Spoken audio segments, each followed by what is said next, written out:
warahmatullahi wabarakatuh. Perkenalkan, kami dari mahasiswa STI 66 Kendari akan mempresentasikan bisnis modal Canva kami yang berjudul Micropayment Digital.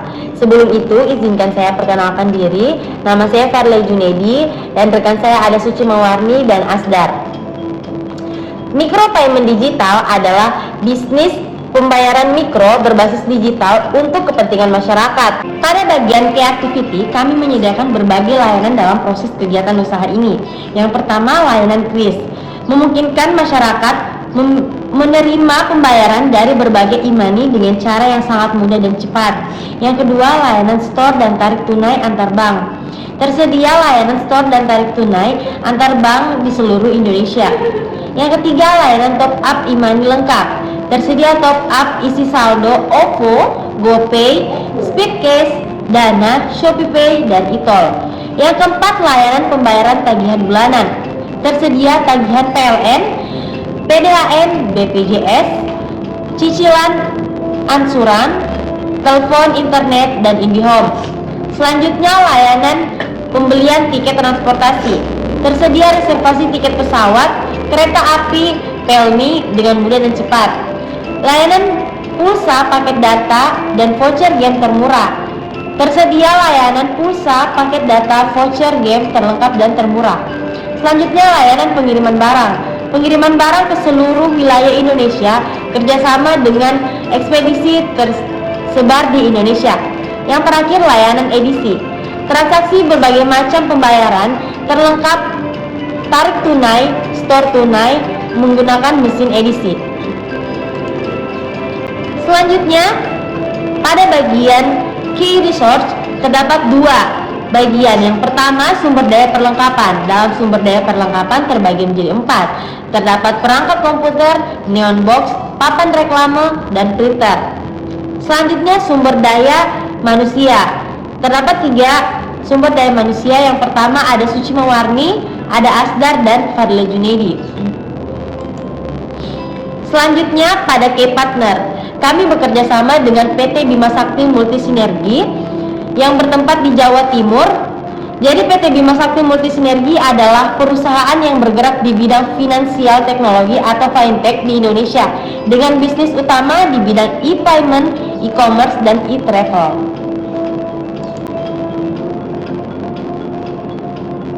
Baik, selanjutnya value proposition.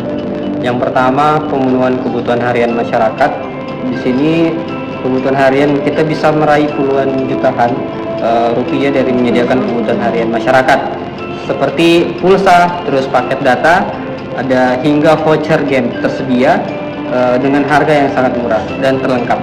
Lebih dari 1,2 miliar setiap bulan orang-orang bertransaksi di PSP. Jadi terus selanjutnya ada peluang pembayaran tagihan perbankan. Jadi peluangnya itu keuntungan dari pembayaran tagihan bulanan sangat murah dan melimpah. Terus seperti contohnya tagihan PLN, PDAM, BPJS, terus cicilan kartu kredit. Terus yang ketiga, peluang top up e-money. Jadi peluang top up e-money ini layanan ini lebih dari 10 produk e-money dengan jaminan murah. Untung dan yang akan didapatkan jauh lebih melimpah. Terus selanjutnya ada peluang perbankan.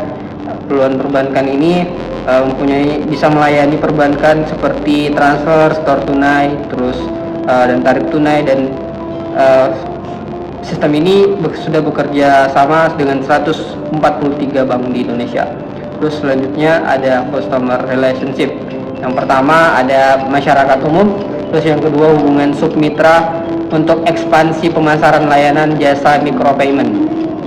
Oke.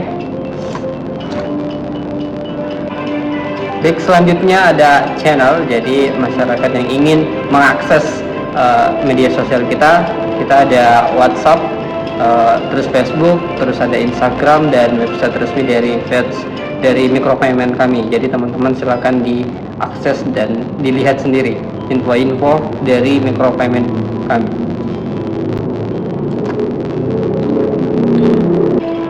Selanjutnya ada customer segment.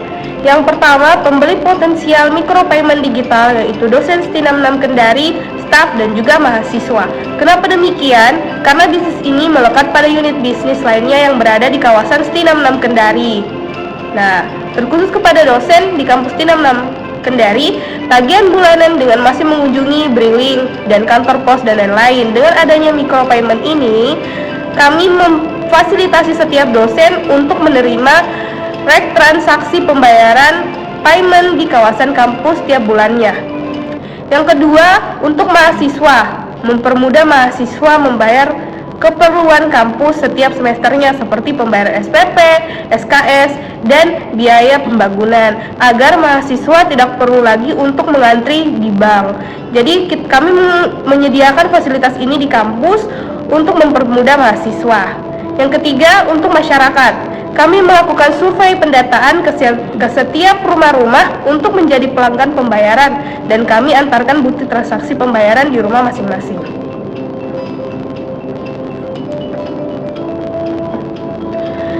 Selanjutnya, cost structure. Cost structure ini adalah rincian biaya-biaya yang harus Anda keluarkan untuk melakukan key activities dan menghasilkan value proposition. Nah, ada 4 kategori di dalam cost structure ini. Yang pertama, biaya daftar menjadi mitra sekaligus mendapatkan kepemilikan sistem bisnis. Yang kedua, pembuatan neon box. Yang ketiga, biaya pengurusan surat izin tempat usaha atau situ. Yang terakhir, biaya penganggaran surat izin perdagangan SUUP atau SIU. Selanjutnya, pada revenue stream atau sumber pendapatan bisnis ini membahas mengenai bagaimana bisnis ini menghasilkan keuntungan bagi kita.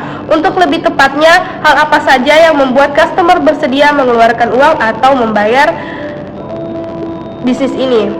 Ada beberapa cara untuk mendatangkan keuntungan. Yang pertama, ada aset sales-nya, yaitu nilai keterpenuhan kebutuhan pelanggan dari sisi layanan pembayaran.